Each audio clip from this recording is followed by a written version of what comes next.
and we even saw the Power Trio as well. Hey guys, back again with another video right now for they're you near today. Salty, which Playing some look like looking Fortnite, at the minimap. and No one's I'm there. just Everyone's going to already show you votes out, right? guys They're trying to get the themselves into safe zone. Fortnite Champion Series, I guess, right now. Left, you could kind of see, That's going on. so I'm right just now, watching look, it, so I'm not going to really be talking since I'm not playing. So we're back on Power, and looks like But yeah, you guys can just watch this. This is a brutal spot to be in. He probably definitely does not have their cards. They're not getting rebooted. There's no way. So right now, Yonks just has to do anything he can.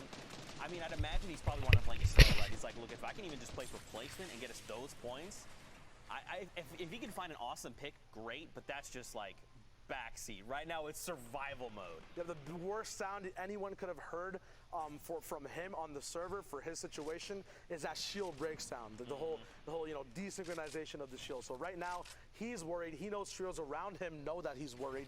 His entire plan at the moment is to use, you see, half his loadout's already gone, right? We talked about when to use your loadout, when is your win condition, do you want elims? You said it, Zeke, it's full survivability at the moment, and Yonks has to go to the Bronx and even further now to even win the game, right? Like, 0 elims, the easiest thing to do, right?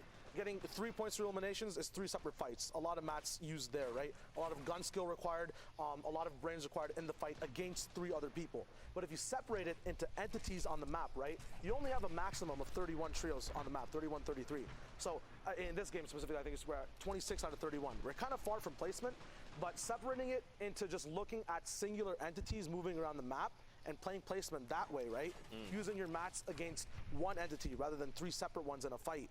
You can then kind of, segment out your loot, your minis, your mobility, and actually get further and get 3 points without getting insane frags in an actual fight. Yeah, that's very interesting. I hadn't considered that. That's pretty dope. But I mean, it's tough, right? Like, I want to be hopeful for Yonks in this game. And what's different is, like, during qualifiers, you had kind of 10 games and you had 3-hour window. So, like, if you were in this situation, you could say, look, I'm just going to run into a team, for the best. And even if I was eliminated, it's fine.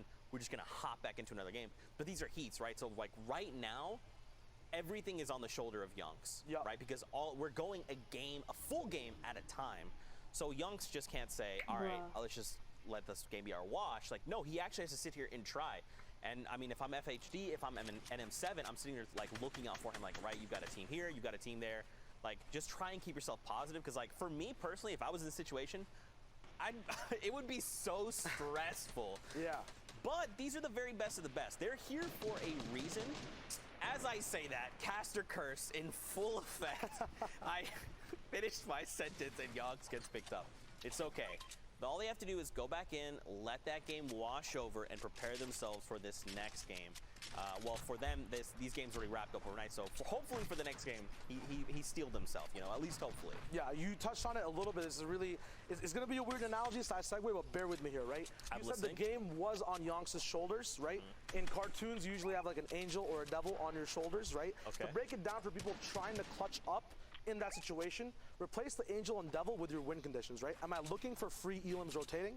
Am I looking to play safe? And every time you see one of your shoulders kind of ding, that's what you have to play for. You have to suppress all the other easy stuff you see. Maybe there's a free heavy snipe you can take, right? At the same time, that exposes you, right? Your whole full shoulder is not lit up there. You got to play at the side of the angel. So if you're trying to learn how to get in the clutch situations, trying to learn exactly how to rotate in the game, what is right, what is wrong, segment it out, wait for the proper shoulder to light up, and that's an easy way, right? Right there, Yonks, the mistake he made, he kind of chose the devil shoulder. He saw free tags for rotation. He knows he needs elims because he has 0, but in doing that, he brought the full force of an entire trio out, right? He talked about entities. He turned a full 1 entity he could just block with mats to 3 people to face 3 separate AR shots. He got erased from the server.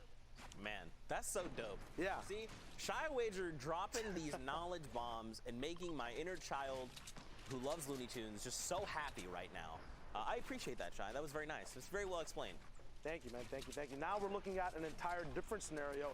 MSadig, I've actually seen this guy have some amazing highlights in-game and actually clutch it out in the Middle East server, sometimes topping the charts of our top plays of the week. Currently, he's going to be leading an actual trio. We're actually on Rampage's perspective right now, but these guys are absolutely raw when it comes to just taking those free aim duels, just engaging on fights and following up with stuff. Right now, I've never seen more stink tags from one stink on an entire trio. Eska goes down. We saw Eska last game as well as rotating earlier. Now, they're very set on loot, but once again, they know that win condition, right? Yep. Even if you're not solo, as a trio, what shoulder is dinging? I got a knock, okay, stink follows up, right? That's how you have that whole momentum process, you have it planned out. You just gotta look for the right pings to follow through. And if they had some kind of mobility, I would imagine they probably would have gone in and cleaned up this trio, right? Because they got so many tags, like you're saying. Once that stink came out, it was giving 2 damage numbers, and they were taking pretty much the entirety of that cloud. You know they're on low HP. So at least one of those guys is dropped really, really low. Unless they have something and they're burning resources like splashes, a slurp, even a med kit or bandages. Like, you know they're burning through materials to try and get there. I'm glad that they were able to say, look, we're not gonna follow up. We could either tarp all the way over there and we burn a bunch of materials. They hear us coming and they're ready to react. We just say, like, you know what, we got them to use their stuff. See, now you're on that shoulder wavelength now. You know exactly what's right. I got it. Yeah. See? There you go. So now you can point that out every time you see it. That is literally the explanation of what win conditions are and how to follow up things in the inventory, right? A lot of people used to hate stinks. They realized that, you know, people randomly stink me all the time. That's kind of when they first came out, right? People didn't actually know how to follow up with them. But now we still have 4 stinks in Rampage's box. He's ran through how many trios beside them, right? He's not throwing them for no really dilly reason whatsoever, right? He's using them in response with explosives and in response with a knock. They're complementary items that aren't as griefy anymore, but actually strategically used to, you know, shake up an entire trio and not just have them box up the entire time when someone else actually has an advantage to push on them with. Man, that's pretty dope. That's pretty dope. Plus, I mean, you probably, if you are this trio, you probably want to save as many stinks for late game as possible, right? Because once the storm does start to shrink, super, like, small, those stinks become more and more valuable because then you're just, like, blanketing an entire tarp. And you're saying, as long as you guys are trying to get to safety, you're going to be taking 5 ticks, so you guys can hold that L. But at the same time, like, their loot isn't great, right? Like, it's probably mid-game centric, which is fine, but now we're starting to move into that late game, so they want to try and find another trio to get their loot and kind of propel them forward, because, like, you've got the green pump, sure. You've got the long range in the air, sure. 4 splashes, awesome, but, like, those aren't power weapons. Those aren't a heavy side that you can just punch a hole in anyone's 1x1. That isn't nades or splodes that you could potentially use to pick up these eliminations. And look, the power duo right now by themselves, they're just chilling, and they have got the attention of Siddig, and Rampage. Yeah, not to be confused with the other power trio that we saw go down. There are multiple players and many different organizations that are playing across all the regions and in the same region as well. Yep. These guys are still alive. Looks like they have one person. They might have a full trio actually. Yep, looks like 90's there with them as well. You actually touched on a very cool aspect I want to touch on as well. You talked about loadouts and endgame and the map, right? I'm really glad you brought that up because the later the game goes, the less space there is on the map, the more your loadout actually pumps out and matters, right? A green pump and blue pump difference is like huge in mid-game fights. But when that circle is small and you're riding Storm, that's where even just having a gray AR for a follow-up matters. There's not that much separation between, you know, just you want to have a spray weapon. So you got an amazing breakdown, you know, kind of these win conditions get so much more diverse throughout the game as they keep going, and the zone gets smaller. So that was a really cool breakdown. Hey, I like that a lot. Thanks, man. I appreciate you. Go. Man, this is the first time we're hanging out, and we get to freaking take our breaks together. I love it. Yeah, it's nice. Here we go. The different alter ego, Namfu, Mev, and Ego here, Dennis. So not the alter ego trio we're used to seeing. More of their comrades, and they're on 5 eliminations. You know, they're in top 20 right now, which is huge. If they play for another 8 trios, they're gonna get themselves placement points. Now, their loadout's looking real good. They just picked up a minigun, which is huge. They have 3 stinks, an RPG, a blue pump, splashes as well. They've got materials almost 150, almost fully capped out. These guys are looking real good. So now this is going to go back to your shoulder dinks, right? What are you looking to play for? And right now, as the storm comes in, you're looking to get these tags, right? Anyone's like, oh, the storm's literally on my back. Time to start moving. Those are those people that these guys are looking to pick up if possible. They're also on the low ground tarp, which is going to kind of shape how they're going to be forced to engage people coming up here shortly. Yeah, these guys are 100% playing the horizontal game. As you said, low ground tarp means you cannot go lower at all. Means that you are fighting for your lair 24/7. The reason people love having mid ground so much is because they can actually move, as you can see, up, down, left, and right. They have an entire new axis they can operate on. But low ground does have its perks, as you saw.